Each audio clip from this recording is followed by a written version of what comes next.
To the 2023 State of Mentoring in Iowa for Iowa Mentor and for our programs. So our agenda today, we will be covering just who we are and all your program data. That will be a huge thing. Covering, sharing with you some of the data you shared in the annual survey. And we will share kind of our annual report and some of our information for the past year, and then looking ahead to 2023 and beyond. Hi there, everybody. This is Tony with Iowa Mentor. How are you? Thanks for joining us today. I'm just going to give a quick overview of Iowa Mentor.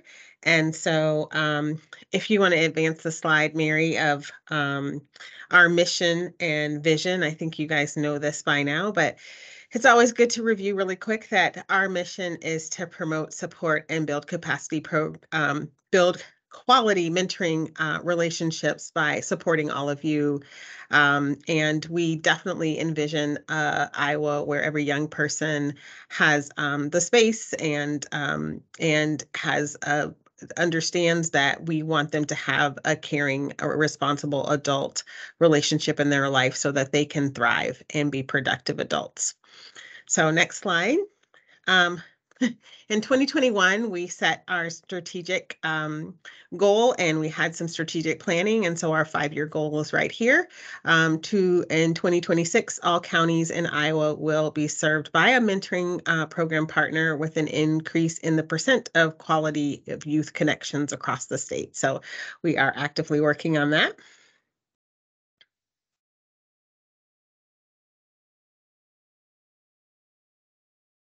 Hello, y'all. This is where I step in, I suppose. Hey, Jason here. Yeah, so we are an initiative of Volunteer Iowa, and these bullets outline, I suppose, reasons why for that. They provide the operational capacity for Iowa Mentor. I suppose that's foremost among those, the vision of Volunteer Iowa, to create an Iowa where all citizens are empowered through service to meet community challenges and make lives better. Building volunteer capacity, and that's what we do, right? So, and can I advance these slides, Mary? I think so. Yes, I thought certainly I can if Lynn can, right? So, yeah. So yes. And we are attached to a national program, so part of a national movement, Mentor National. So out east, so I know a number of you familiar with Mentor National. We're very grateful for them for their expertise. It's a powerful network with a lot of strong affiliations. I know Tony, she loves it because they provide a lot of research-based evidence, reasons for why we do what we do. So we encourage you to explore the clearinghouse, and Tony's going to talk more about some of this later on when she speaks to the Mentor Connector as well. But yeah. All right. And who are we? So yeah. So just all three of us on here today. We each of us, doing different things. For the most part, I try and stay in my lane with Future Ready Iowa Mentoring, which I'll speak to very briefly later on in this presentation. I consider Mary our fearless leader. So. And Tony does all the things. All the things. So just this is how we like to summarize our work, that we're supporting formal youth mentoring programs, which is like a lot of you, with matches 1-to-1, but also helping to create that mentoring mindset with other youth serving programs. We have a lot of adults that are serving in mentoring roles throughout the state too, and we continue to provide trainings in that area as well. And then of course, the Future Ready Iowa mentoring programs, of which Jason heads up the virtual mentoring program across the state. So we're going to share information that you shared with us in the annual survey that you complete every year in July. It is a requirement of being a program partner.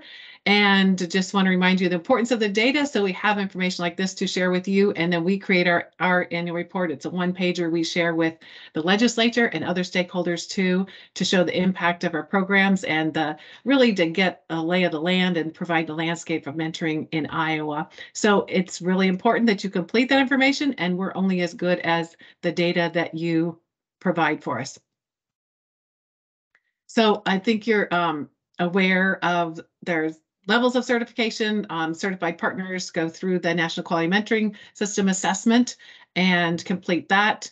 And everyone completes an annual report. The very basic level program partners that you are registered in the Mentoring Connector, and you are completing an annual survey.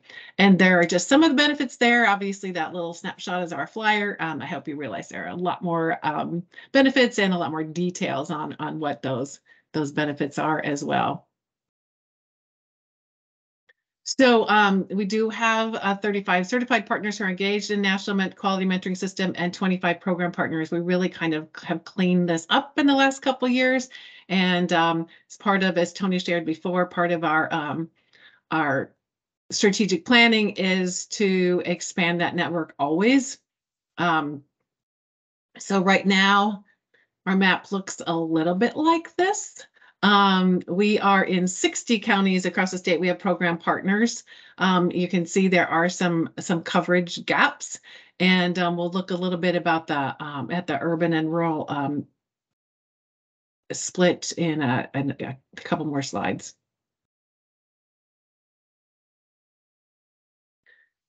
So we look at the number of youth being served. It's an easy thing to measure. I don't think this tells the total story at all. You know, we'll look at some of the, we always like to look at impact or the difference we're making with young people. But the number of youth served did continue to decrease this year in our programs that are reporting. Again, we're as good as the data that we get. I do like the number of new matches initiated, however, is going up. So I think that's a positive that is happening probably post-COVID as well. And the number of matches closing has decreased as well over the last couple of years. So we are going to be working, getting more programs reporting, obviously, so we can up that number you serve, because we do know that there's a lot more out there that just that we really aren't capturing. So another question we ask you is about whether you serve a rural or urban area. And I know we're looking at this. I know it's kind of hard. Some of you do serve maybe countywide and you have kind of both of those things. But I think this has been pretty consistently, except for last year, I think was an outlier. Maybe there was some confusion on the question too, but it's been pretty consistent that we have a few more rural programs than serving in urban areas. And it mirrors somewhat, the state population is approximately 64% rural to 36% urban. So our programs serving urban and rural areas pretty well mirrors the demographics of the state. And as we look at some of the things that shape up Iowa Mentor, right? This really hasn't changed. This is our agency type. Most of us are nonprofits or from a school district. So this is just a slide to show that. And I think I can advance slides now. So thanks, guys. Our program annual budget, we can see that we're in this happy space of what, 100,000 or less annual budget. Maybe some, I think when we answered this question, Mary, we talked about this being maybe something where is it just specifically for mentoring, or was this their whole overall nonprofit budget? We're not sure how you answered. Well, the question was about mentoring services, but I would be surprised there were like 5 programs, I think, that had more than $1 million budget, and the rest of you are probably going, I know there are some, but the rest of you are probably going, eh. But I think, you know, we see the majority fall in that $50,000 to $250,000 budget. Yep. And then I just want to point out that we do have programs that have less than 10,000 in the budget. And again, this just speaks to the variety and the vast diversity that we have here in Iowa, and that we are all doing some pretty fabulous things regardless of our annual budget. With people basically volunteering their time with some programs, truly. Yeah. That's right. That's right. That's right. So mentoring models, I think we have talked about this too. Hang on here. Let me see if I can. I don't know if my slide finally advanced. Okay, so one-to-one, we have a good mix, I feel, that we do pretty well here. So I think it's kind of nice and speaks to the variety of the programs that we offer. So where matches meet? Gosh, we have a variety of places where we meet. So that's always good to see as well. We're in a variety of locations. Yeah, I think we always talk about school-based and community-based, but it is really interesting. Some school-based meet during the day, some are after school, but we do have in the middle there, all those other places folks are meeting, religious sites, work-based, nonprofit at the facility, colleges, university, and the other was some combination thereof. Yeah.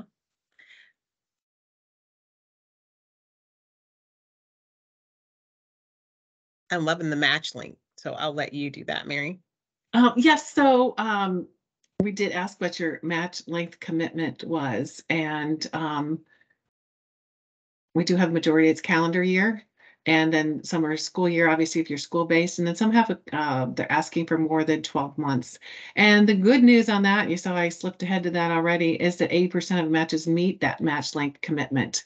And it was brought to our attention that somehow we dropped off the question. You'll be asked this again probably, the average length of your matches, because I think that's something we can hang our hat on to talk about the length of matches overall across the state, because obviously the longer a match, the more impact it can have. So this is something we, would love to share with folks too, that 80% of matches are meeting their match length commitment. These are goals of the program. You could pick the top 3. So you can see, what social skills, education, academic, self-esteem, positive youth development are the ones that rise to the top. There are, other healthy behavior, substance abuse, mental health, and well-being. A lot of these things, fall together, but there are 4 that really rose to the top. And of course, when we look at program goals, this clearly shows that programs have all kinds of different goals. So we can't just measure across the state improvement in academic success if that's not a goal of a program, for instance. But what we can say overall across the state, because we asked you this, that 85% of mentees in programs meet the program goals. So I think that's a really exciting comprehensive data piece that we can share from our program, the success of programs across the state and the impact you're making on mentees.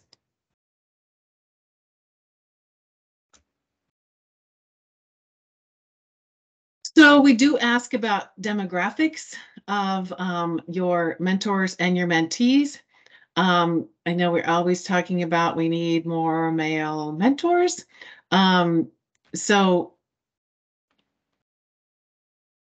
Oh, I dropped a number. Our female mentors should be 64%.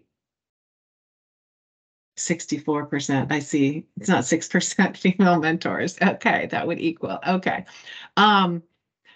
It does. I mean, there are more female mentors than male mentors.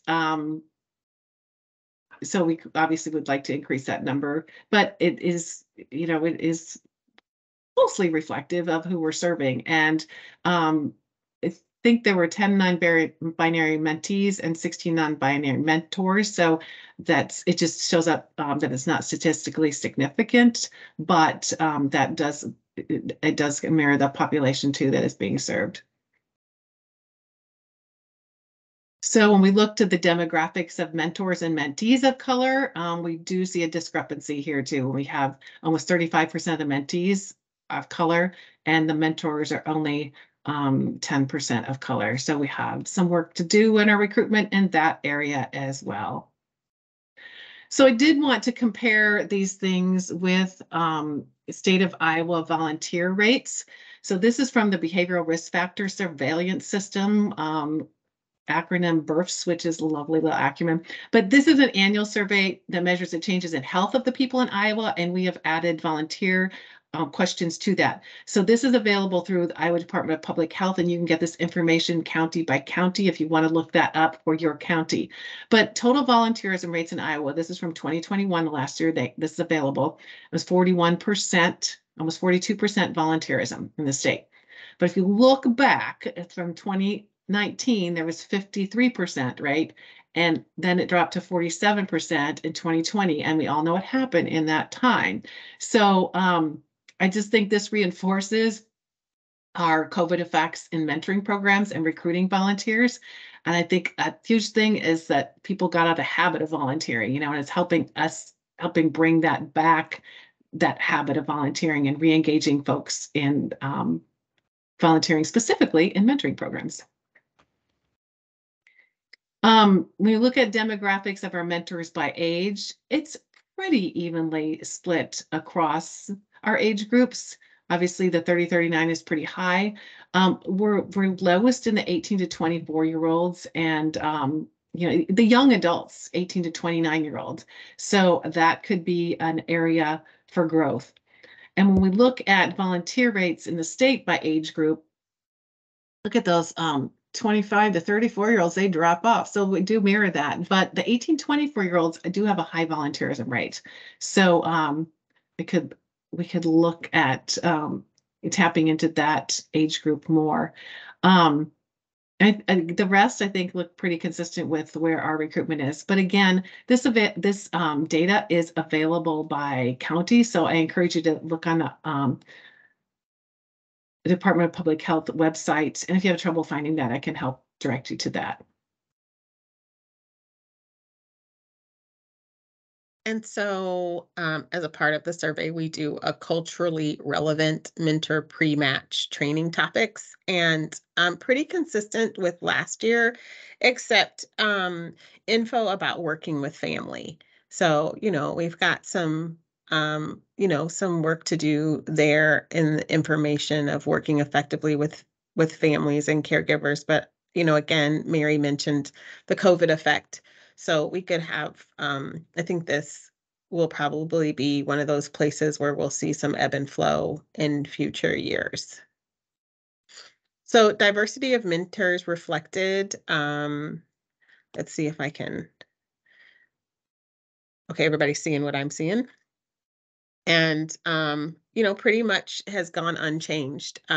We continue to work on this, right? That we want to see diversity in our boards and within our staff, and of course, within our mentors.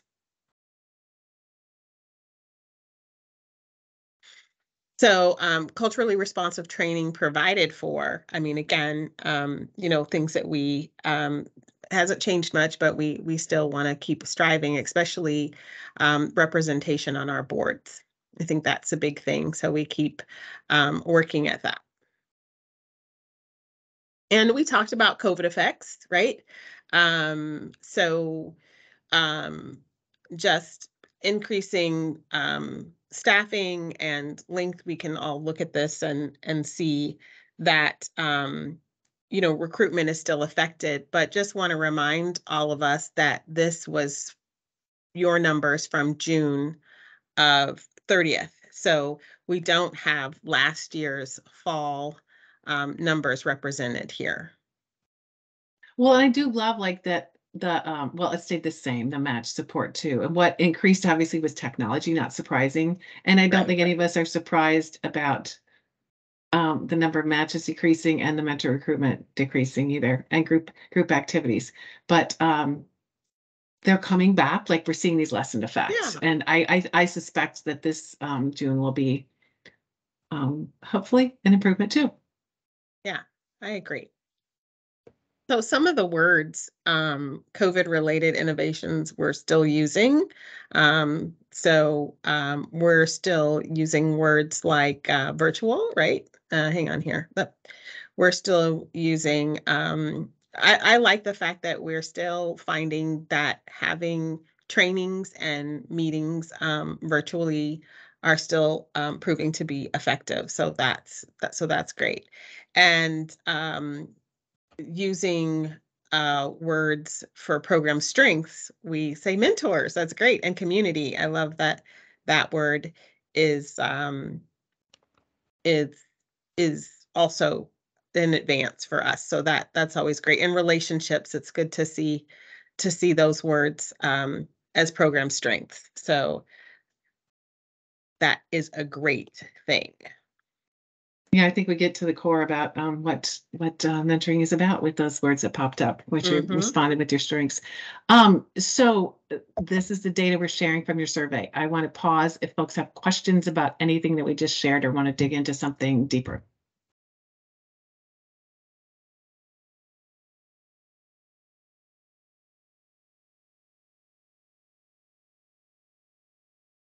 Okay, we'll move right along then to sharing about us and our report for the year. We highlighted some of our initiatives. Jason will talk some more about Future Ready Iowa. Obviously, we're always doing consulting on new school and community mentoring programs. We are working under the a DEI mentoring grant, which we worked in the Des Moines area and doing some more technical assistance and connecting programs and getting us connected with new programs. But also we're moving into the Waterloo area now too, which has had lost a huge program there and really has had not much programming in the area. I should say that's connected with us. So we're connecting with the programs there and getting the lay of the land and also trying to get the programs connected to each other. And quite frankly, we'll probably be helping to develop some programs there.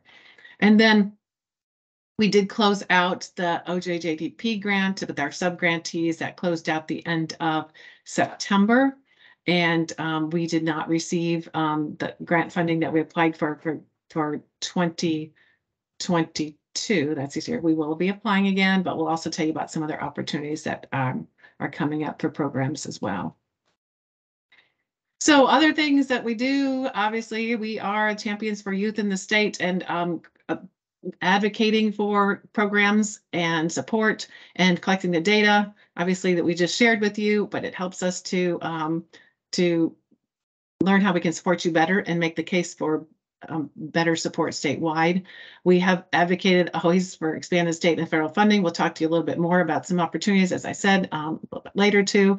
And we always advocate for support of Iowa Mentoring as an affiliate of of Mentor National and how we can get some of those supports for us, like we saw with some of the information about becoming a better mentor and mentoring, everyday mentoring as well this summer. Had some training for that. Yeah, and so we are capacity builders and connectors, so public awareness and mentor recognition. So this is my plug for excellence in mentoring applications. They're due on Valentine's Day, February 14th.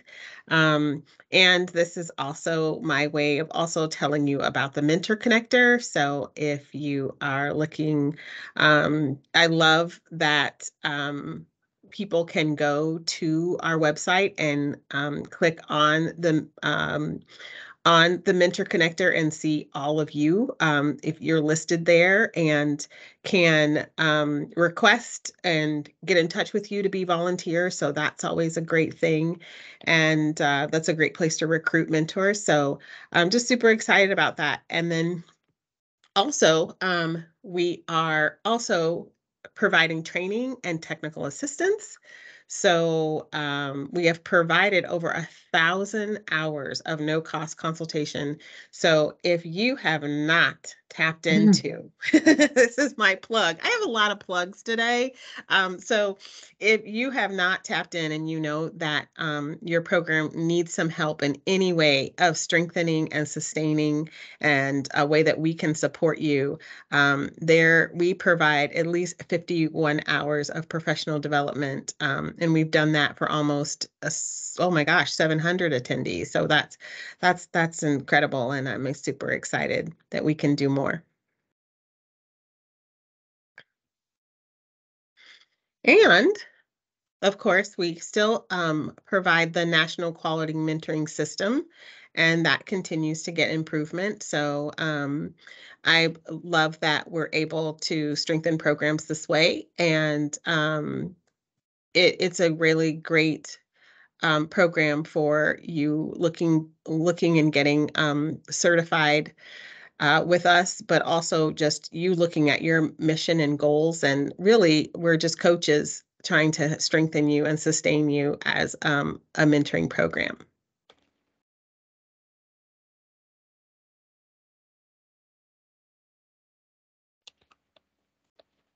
My turn. All right. So as I promised, I'd only talk a little bit about Future Ready Iowa Mentoring. So a program that connects, college students throughout the state with mentors in the workforce. And that graphic there on the right-hand side, you can see that there are 17 eligible colleges. We've matched students from 15 of the 17. Yeah. So let me go ahead to the next slide if I could. Yeah, so and I will say, if you're unaware already, last dollar scholars, they're all pursuing careers in high demand fields. Their tuition is fully paid. Yeah, I mean, as long as they complete their FAFSA, they're eligible. So in this graphic, this is as of the end of June. You can see the majority of students are in IT fields and in healthcare. But you've also got, advanced manufacturing, construction, management, business. There's more fields every year. So there are a lot more than there used to be. So this will look different, every time I report. But what won't look different generally are, the average age of students. So 31. It's kind of fluctuated between the ages of 29 to 31. Over 50%, there are always over 50% that are first generation. And in terms of historically underrepresented students, see, I don't have that on here, but it's around 35%. That's been pretty consistent, who identify as students of color. The majority women, I'd say mostly owed to healthcare. And yeah, you can see the barriers I've got listed there. Probably not unfamiliar with barriers that, just youth in general struggle with, this apparently doesn't go away, right? Except financial creeps up more and more as you've got that responsibility to children. Oftentimes, you've got a lot of, single parents, a lot of students juggling, work-life balance and, trying to pay for life while, getting an education as well. So, yeah, work-life balance, finances, the big ones. So if I flip ahead here to the next slide, look at the mentors a little bit, have done well in terms of, recruiting a lot of first generation mentors. As it turns out, those who do want to mentor these students oftentimes, they've struggled themselves with, the issues the students have. They were the first in their family to attend college. Average age, a little bit older. I'm also not getting a lot of 18 to 24-year-old mentors, which does make sense. I do have a few in their 20s, but I also have a few in their 70s, right? So I've got, mentors who are retired and some really hardworking mentors. Thankfully, there's a balance, the fields, it kind of mirrors what we need, right? Healthcare, IT, that's where the majority are coming from. But again, this is going to look different every year too, because I'm, recruiting mentors based on, need. And what I'll share, that's not on here also, we've managed to recruit a more diverse roster of mentors. It's at around, was it like 5% last year? Now we're close to 13%. And, we've welcomed mentors from Mercy One and Unity Point, PPI, EMC Insurance, Dwala, Meta, U.S. Army Corps of Engineers. So it's been great in that regard. So yeah, I think that's really all I've got there. Mary, thank you for listening. So if you do not acquaint your graduating seniors with the Last Dollar Scholar and the Future Ready Iowa Mentoring, I would certainly encourage them to look into them as they're approaching graduation. And I think that's always a charge of programs too, as they're aging out of your program, that we're teaching them to seek their own mentors or seek programs such as this where they can continue mentorship beyond your program. So what's coming up 2022 and beyond? We shared our strategic plan and our big goals to continue to work with obviously serving more youth in more counties. But here's some things coming down the pike that I know will be very interesting to people. I had previously sent out information about the opioid settlement funds. The state had, brought lawsuits against some of the opioid manufacturers and have a huge settlement that is going out half to the counties, and some cities have signed on. Every county in the state has signed on. So if you haven't, I encourage you to look at your county commissioners and see how that money is going out. The other half will go to the state legislature, so they will be deciding through appropriations how that should be distributed.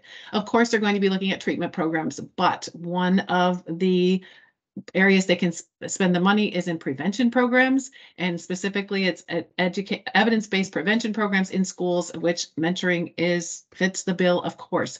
So it is your charge to make sure you're educating folks and letting them know that you are there and that it's time to spend some money on some prevention and not waiting till we have youth in the system that are getting all kinds of services. Let's give some of that prevention services. So you'll be hearing more from me about that, if how you could help engage. And I know I owe you some talking points too, and some information about mentoring as evidence-based prevention strategy. Another grant that will be coming out from us, the next two are state grants you could be looking for. We have received through AmeriCorps a Volunteer Generation Fund grant in combination with National Student Success. You might have seen some information about that. The president rolled that out to increase the number of tutors and mentors across the nation in the next 3 years.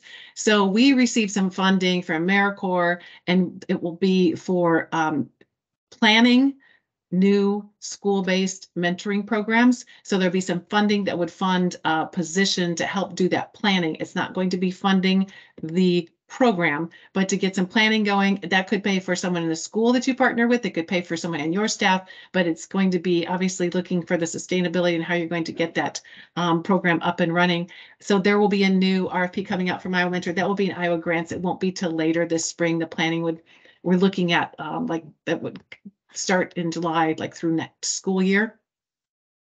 The other grant opportunity that's out right now in Iowa Grants is Burn JAG, which is a federal grant in our state. It comes to the Governor's Office of Drug Control Policy. It's about violence, crime prevention, and treatment. So there's a lot of police departments that funded through this. However, there is a prevention piece, and we have had mentoring programs funded through this before.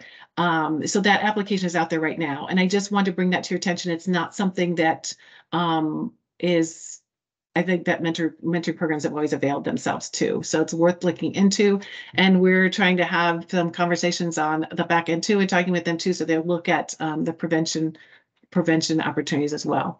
So I'll pause here because I think these are of great interest if folks have any questions about these funding opportunities.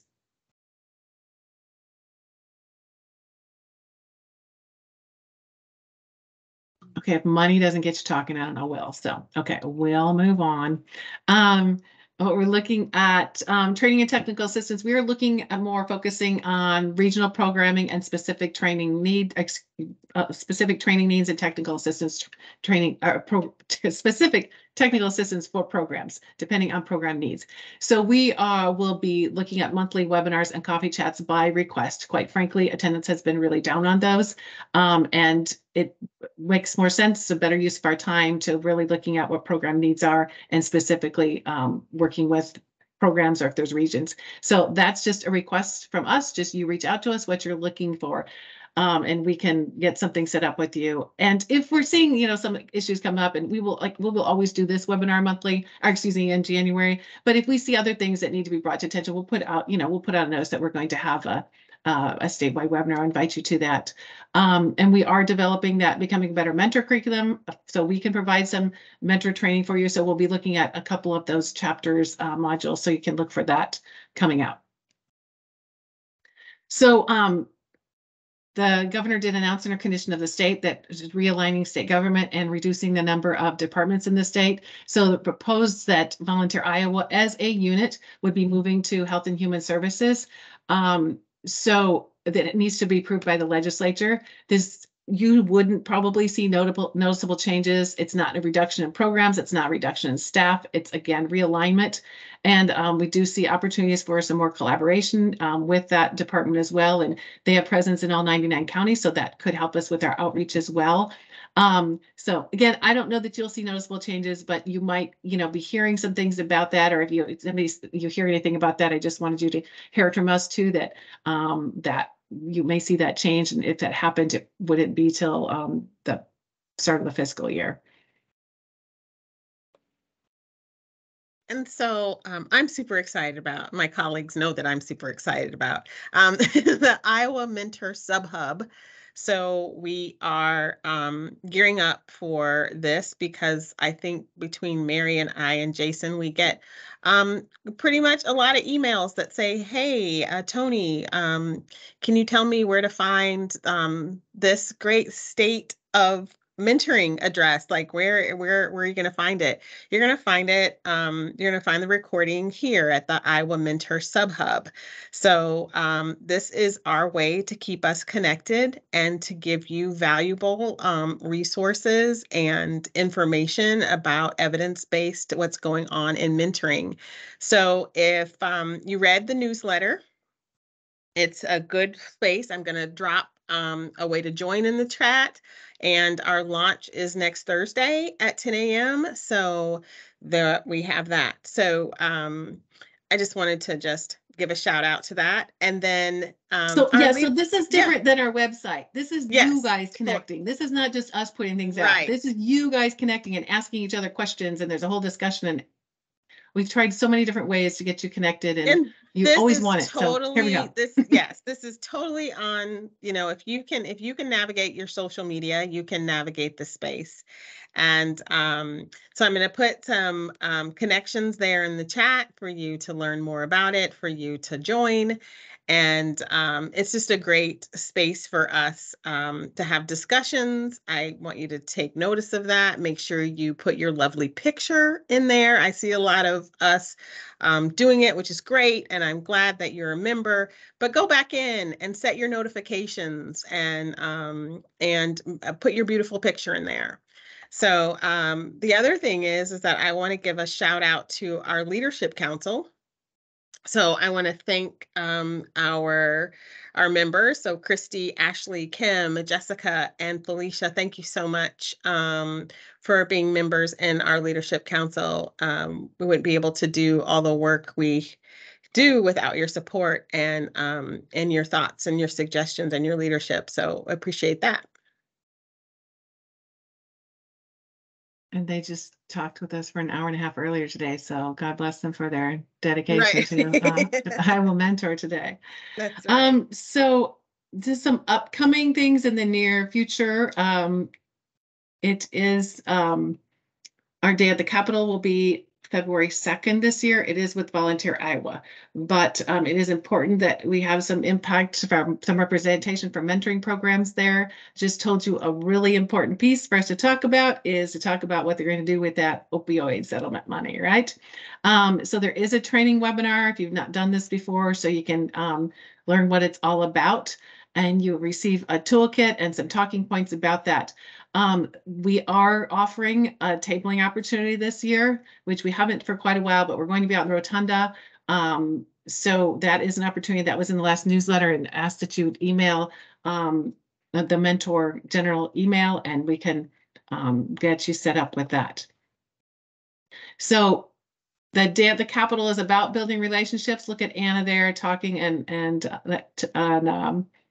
Karen talking with their legislators.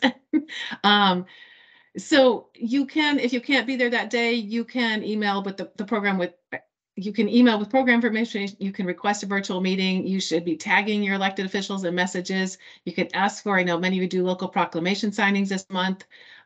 We have a proclamation from the governor too that you can tag your local electeds with it, and always invite them to a local event later in the year. Invite them out to see your program so they know what this mentoring is all about that you are advocating for.